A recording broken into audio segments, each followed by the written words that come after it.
বীরভূম নলহাটি থেকে পাহাড়ের উপরে ঘুরতে গিয়ে এটা কার মাজার দেখলাম, আর ওখানে গিয়ে আমরা কি কি দেখলাম, আর আমাদের কেমন লাগলো ওখানে গিয়ে সবকিছুই বলবো এই ভিডিওর মাধ্যমে। তো আসসালামু আলাইকুম রহমতুল্লাহি তাআলা বারাকাতুহু। আমি হচ্ছে আব্দুল বারিক। তো আপনারা কেমন আছেন? আশা করি আপনারা অনেক অনেক ভালো আছেন। আর আমি নলহাটিতে পড়াশোনা করি, আর অনেক দিন ধরে কোথাও ঘুরতে যাওয়া হয়নি, তাই ভাবলাম কোথাও ঘুরতে যাওয়া যাক। আর নলহাটির একটা বন্ধু বললো কি আমাদের এখানে একটা সবচেয়ে ভাইরাল জায়গা আছে, যে জায়গাটার নাম হলো আনা পাহাড় বলে পরিচিত। তাই আমি আর আমার বন্ধু বের হয়ে গেলাম আনা পাহাড় যাওয়ার জন্য। আর এখানে রেল গেটের কাছে কিন্তু অনেক ভালো লাগলো, কারণ এখানে 10-15 মিনিট পর পরই রেল গেট পড়ে থাকে। তারপর আমরা রেল গেট পেরিয়ে স্টেশন পৌঁছে গেলাম, আর দেখতে পাচ্ছেন স্টেশনের ভিউটা কিন্তু অনেক সুন্দর। তারপর আমরা স্টেশন পেরিয়ে আনা পাহাড় যাওয়ার জন্য টোটো ধরে নিলাম, আর এখান থেকে মাত্র 10 টাকায় কিন্তু ওখানে নিয়ে চলে যাবে। তারপর ফাইনালি গাইজ আমরা পৌঁছে গেলাম সেই জায়গাটা। তারপর এখানে এসে দেখি সেই পাহাড়টা নয় যেটা আমরা ভেবেছিলাম, মানে এই পাহাড়টা এতটা উঁচু নয়। তারপরে আমরা কিছুক্ষণ ঘোরাঘুরি করার পর পেয়ে নিলাম আনা বাবার মাজার, যার নাম হযরত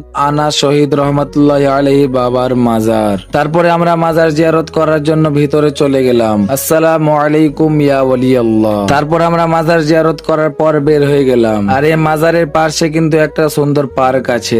তারপর আমরা পার্কের দিকে চলে গেলাম, আর এখানে এসে দেখি পার্কের ভিউটাও কিন্তু অনেক সুন্দর। তারপর পার্কে কিছুক্ষণ ঘোরাঘুরি করার পর পেয়ে নিলাম একটা বুলেট গাড়ি। আসলে কিনতে পারবো কি পারবো না জানি না, তাই একটু বসে আনন্দটা নিয়ে নি। তারপর এখানে আনন্দ নেওয়ার পর কিছুক্ষণ ঘোরাঘুরি করার পর আবার পেয়ে নিলাম একটা গরু গাড়ি, যেটা এখন পাওয়া যায় না, তাই এখানে বসেও আমরা কয়েকটা ফটো তুলে নিলাম। তারপর সবচেয়ে মজার বিষয় হলো আমরা এখানে পেয়ে নিলাম একটা রিক্সা।